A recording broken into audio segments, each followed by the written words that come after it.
chers amis, comme d'habitude, il faut que je vous parle. D'habitude, quand je vous parle, c'est avec joie. Mais aujourd'hui, je vous parle un peu avec tristesse, avec amertume, avec méfiance, avec, en fait, tout ce qui concourt un peu à la tristesse, quoi. On vient de, moi, c'est Guy de Fer, artiste comédien ivoirien. Comme d'habitude, il faut que je vous donne les nouvelles de la Côte d'Ivoire et puis un peu de la sous-région. Celui qui peut m'appeler au 01 08 02 31. J'ai pensé qu'après le premier tour des élections en Côte d'Ivoire, que la Côte d'Ivoire allait donner vraiment un exemple de démocratie au niveau de la sous-région et même dans le monde entier. Quand je vois de la démocratie qui se passe au Bénin, je suis ravi. Quand je vois le Ghana, je suis ravi. À côté de moi, même s'il y a eu des petites turbulences en Guinée, mais je suis ravi. Je suis quand même ravi. Donc il y a des démocraties. Pendant le Mali, je suis ravi. Et je pensais que, j'ai dit souvent à mes amis, j'ai dit, vous allez voir, la Côte d'Ivoire va vous donner une grande réplique. Et lorsqu'il y a eu le face-à-face entre le candidat sortant, Laurent Gbagbo, et M. Alassane Ouattara, un face-à-face à la télévision qui s'est fait de manière responsable, intelligente, non là, c'était le comble. Mais voilà que on a fait le deuxième tour et on se trouve dans le chaos. Et je vous dis, c'est dans le chaos. Moi-même qui vous parle là même là, je n'ai même plus envie de faire une émission comme ça avec vous, tellement que moi-même, j'ai peur moi-même de ma propre sécurité d'abord. Parce que je ne sais pas ce qui peut arriver demain. Je ne sais même plus ce qui peut arriver demain. Aujourd'hui, nous sommes dans un pays avec deux présidents. Alassane Ouattara, Laurent Gbagbo. Je ne sais pas. Alassane Ouattara a fait son gouvernement. Il a été rejoint par Soro Guillaume, par les membres du que j'étais tout déjà dans RHDP, mais il a été rejoint par Soro Guillaume, un gouvernement de 13 membres. Laurent Gbagbo aussi a fait son gouvernement de 33 membres. Ils sont dedans. Pour un simple petit pays de 322 000 km². On a deux présidents, deux premiers ministres et puis deux gouvernements. Voilà dans cette situation que nous sommes. Mais à cause de quoi? Je ne comprends pas. Hein.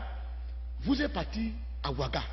Vous avez signé des accords de Ouaga qui stipulent que vous allez mettre en place une commission électorale indépendante. Et c'est la commission électorale indépendante qui doit proclamer les résultats. Et la Cour constitutionnelle valide ces résultats. Bon, je ne sais pas. La CEI a proclamé les résultats. La Cour constitutionnelle aussi prend les résultats, dit que oui, la CEI a proclamé ça à hors délai. Hors délai, c'est-à-dire avec 3 jours avant de proclamer. Mais comme ils ont proclamé hors délai, donc ils sont dans l'illégalité. Ils n'ont plus le droit de proclamer et que c'est eux qui doivent proclamer. Mais est-ce que dans la situation actuelle de la Côte d'Ivoire, est-ce qu'on a le droit de regarder cette affaire des lois de temps? Non, moi je pense que même si la CEI n'a pas respecté ses engagements, on peut proclamer dans 3 jours ce qu'elle devait dû faire, qu'elle n'a pas pu faire, on peut lui accorder des circonstances atténuantes compte tenu de l'atmosphère qui régnait. Parce que moi je me rappelle, j'ai vu à la télévision, pendant la proclamation des choses d'une journée, et j'ai vu des représentants de la majorité présidentielle déchirer ces résultats. Bon, si on a décidé quel jour, quel temps on va mettre pour rattraper, pour diffuser ça, donc on peut accorder des circonstances atténuantes. Ah oui, parce qu'on veut sortir des crises. Quand on doit sortir des crises, chacun doit accepter un peu, de faire un peu un don de soi, pardonner un peu, avoir un peu de retenue. Bon, la Cour constitutionnelle, elle a proclamé ses résultats. Mais quand tu vois la Cour constitutionnelle, le président de la Cour constitutionnelle, c'est un élément, un bras droit du président Laurent Gbagbo.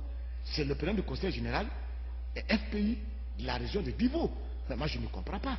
Et donc, c'est normal que lui, il soutienne Laurent Gbagbo. Donc, on est dans deux procédures comme ça. La Cour constitutionnelle, qui est l'élément chargé de valider les élections, et puis la CEI qui proclame les élections. La CEI proclame, est élu Alassane Ouattara. La Cour constitutionnelle dit que ce n'est pas Ouattara, c'est Laurent Gbagbo.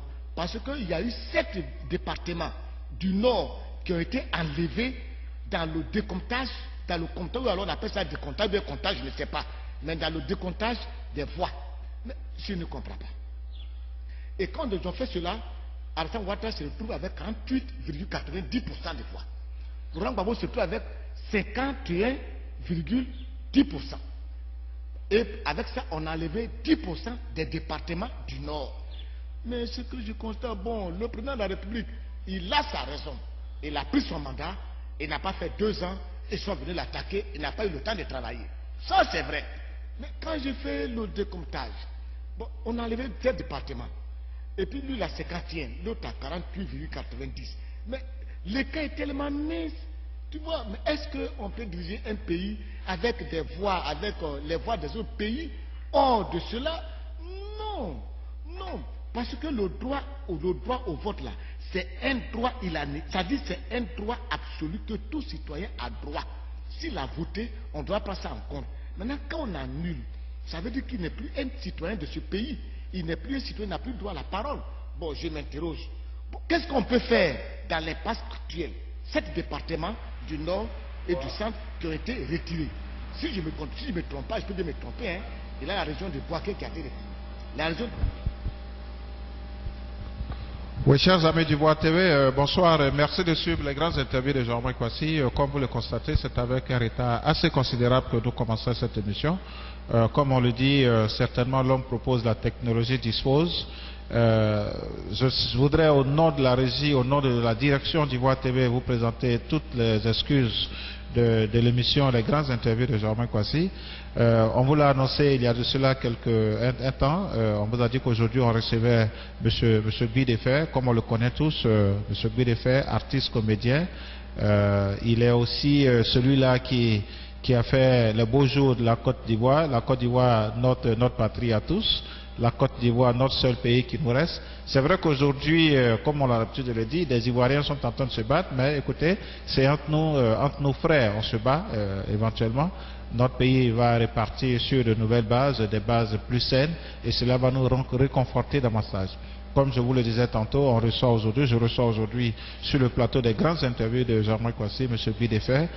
Il va nous dire tout à l'heure où est-ce qu'il se trouve, et puis je crois que le 9 février de cette année, voilà, M. Guy-Défer a subi des événements assez douloureux. Nous allons en parler. Nous allons aussi parler de la Côte d'Ivoire. M. Guy-Défer, bonsoir.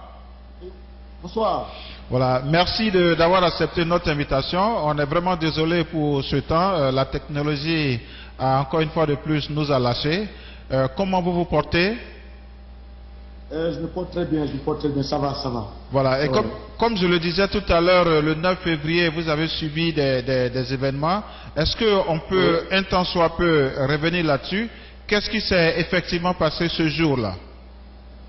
Bon, le 9 février, au soir, aux environs de 19h, j'étais accompagné d'un de mes comédiens qui s'appelle Gouré Michel, et c'est lui que j'ai accompagné en fait. Donc, arrivé au niveau de entre Cité CIE et Niagon, pour tous ceux qui connaissent le Pougon, il y a un grand bar qui est là au bord de la route, et je passais, et puis il y a un jeune qui me lance comme ça un mot, me dit voilà les mêmes gens qui supportent le Mossi là. Et je lui ai dit que le mot Mossi, moi j'ai plus ce temps pour ça. J'ai pas le temps à perdre pour le mot Mossi. Ça c'est un stade qui était déjà dépassé. Ce qui m'intéresse aujourd'hui, c'est qui doit développer la Côte d'Ivoire. Bon, ça a énervé ces camarades qui étaient là, ils ont commencé à se ruer sur moi, lancer des coups. Mais comme aussi, dans un groupe, il y a toujours des gens aussi qui ont l'estime pour nous. D'autres aussi se sont mis à les récupérer aussi. Bon, ça a créé un petit capouillage. Bon, mais j'ai pu m'en sortir quand même. Et bien sûr, avec une blessure à la tête. Dieu merci, il y a eu plus de peur que de mal. Oui, M. Guy-Défer, vous ne pensez pas que c'est un peu votre franc-parler, parce qu'on vous a vu aujourd'hui, on vous a vu dans le temps sur les antennes d'Ivoire TV avec vos analyses très saines, vos analyses médianes, votre franc-parler. Est-ce que ce n'est pas cela qui vous a coûté, qui a failli vous coûter la vie? Moi, je pense que, vous savez, à force d'avoir peur, de dire la vérité, ça fait qu'aujourd'hui, ça nous a conduit dans un chaos total. Personne ne veut dire la vérité à quelqu'un. Tout le monde a peur de dire la vérité. Moi, je me rappelle très bien en Côte d'Ivoire. À un moment, il y a un monsieur qui s'appelle Bernard Schureur. Je ne sais pas si c'est un Suisse ou même quoi, qui a sorti un document qu'il a remis même à l'ONU, où il a parlé pour dire que la Côte d'Ivoire était une poudrière identitaire. Mais on l'a voué aux gémonies. Même les autorités politiques, des maires, des députés, des ministres, qui ont eu à intervenir sur ce document, mais lorsque le document est sorti sur la place publique, ils ont tous nié. Ils ont dit, ils n'ont pas dit, alors qu'on les voyait très bien. Alors, je ne sais pas de quoi ils ont peur. Ça dit, à force de protéger ton petit pain à manger, tu ne peux plus dire la vérité à celui avec qui tu travailles, et tu ne fais que le plonger, et ça fait que la Côte d'Ivoire plonge dans le mensonge et dans le chaos. Et donc moi je me dis, mais écoute, je suis un artiste, et puis c'est parce que la Côte d'Ivoire dit la paix que je travaille. Mais pourquoi je peur de dire ce qui se passe réellement pour que ça serve comme vecteur directeur à nos autorités politiques et administratives, militaires qui sont en Côte d'Ivoire. Maintenant, si c'est ça qui les élève, ok, tant mieux. Mais moi, je pense que la vérité, il faut la dire. Il faut la dire, en toute sincérité. Ah oui. Monsieur Guy Defay, est-ce que je pourrais vous poser la question de savoir où est-ce que vous vous trouvez aujourd'hui? Parce que je sais qu'on m'aurait appris que vous avez quitté la Côte d'Ivoire. Où est-ce que vous vous trouvez aujourd'hui? Et dans quelles conditions vous êtes sorti de la Côte d'Ivoire? Bon, je suis sorti, c'est le jour où il y a eu des tirs auprès de ma maison. Un matin, donc, j'ai appelé un ami qui s'appelle Laurent Pokou, qui est un grand joueur africain que vous connaissez tous. Et il a pris sa voiture, il a fait sortir de Yopougon jusqu'à Bonois. J'ai passé la nuit à bas. Et le matin, à 5 h du matin, il y a un véhicule qui m'a fait traverser, il m'a envoyé vers Noé. Je suis passé dans un petit coin, par pirogue, je suis tombé au Ghana. Et bon, là, j'ai pris les camions de transport. Je suis arrivé un mercredi à 21h30 à Flao, à la frontière de Ghana-Togo. J'ai pu traverser, rentrer à Lomé. Quand je m'étais plus à Lomé, il était 23 h. Donc voilà les conditions dans lesquelles je suis sorti d'Abidjan avec un sous-vêtement, plus une paire de souliers. Et quand je rentrais à Lomé, j'avais pour tout 2500 coups. Ah oui, Dieu merci que je suis accueilli par des messieurs de très bonne volonté qui ont fait qu'aujourd'hui, Dieu merci, cet épisode, je vais quand même oublier. Voilà. En fait, c'est une aventure que vous avez vécue. Cela peut peut-être être la base d'un livre que vous pouvez écrire, n'est-ce pas? Ah oui, bien sûr, hein, parce que ça n'a pas été du tout facile, parce que quand tu vois un barrage qui a fait qu'un gendarme te reconnaisse pour dire que tu fuis le pays, il y a eu même un barrage où il y a un gendarme qui m'a reconnu, j'ai eu peur. Mais le monsieur m'a dit, tu sors de la Côte d'Ivoire? J'ai dit non, je n'ai pas à payer quelque chose de revenir. Il m'a dit, si, je sais que tu travailles à la Côte d'Ivoire, mais vous au moins, qui êtes des hommes publics, si vous partez pour nous laisser ici, nous seuls, mais c'est vilain. Si vous-même vous restez, je pense que si vous parlez, les autorités pourront comprendre. J'ai dit non, je ne pars pas. Bon, il m'a fait pitié, quoi. Il est resté tout le temps tranquille à me regarder partir et il se disait quoi. Nous, on les abandonnait, et on leur laissait une Côte d'Ivoire qui brûlait et qui allait toujours de mal en pire. Ah oui. Et là, c'est des souvenirs que j'ai. Je vous jure que je ne t'adresserai pas à les écrire. Monsieur Gbi, comme je le disais en introduction, on vous a connu pour votre franc-parler, votre position médiane, votre position assez neutre. On est tenté aujourd'hui de se dire, ouf, le président Ouattara, M. Ouattara est le nouveau président de la Côte d'Ivoire. Pensez-vous que son mandat sera du tout repos? Oui. Vous dites? J'ai dit que la question que je posais tout à l'heure, c'est qu'après toutes ces tractations, aujourd'hui, M. Ouattara est le nouveau président de la Côte d'Ivoire. Est-ce que vous pensez que son mandat sera du tout repos? Le mandat de M. Ouattara peut être de tout repos, à une seule condition. Aujourd'hui, la Côte d'Ivoire n'est plus une nation.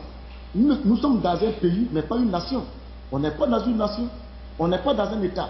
Une nation, c'est quand les ethnies s'attendent. Nous avons fait de 60 ethnies, mais nous sommes divisés carrément. Il y a le nord, il y a le sud et il y a l'ouest. Personne ne parle. Le Bété n'a pas confiance au Goula. Le Goula n'a pas confiance au Bété. Le Bété n'a pas confiance au Baouri. La notion des nations a disparu aujourd'hui en Côte d'Ivoire. Et je pense que la première des choses que M. Alassane Ouattara doit y penser, c'est créer encore la nation ivoirienne, c'est-à-dire la cohabitation pacifique. La cohabitation pacifique et la réconciliation nationale, après ça, la cohabitation pacifique.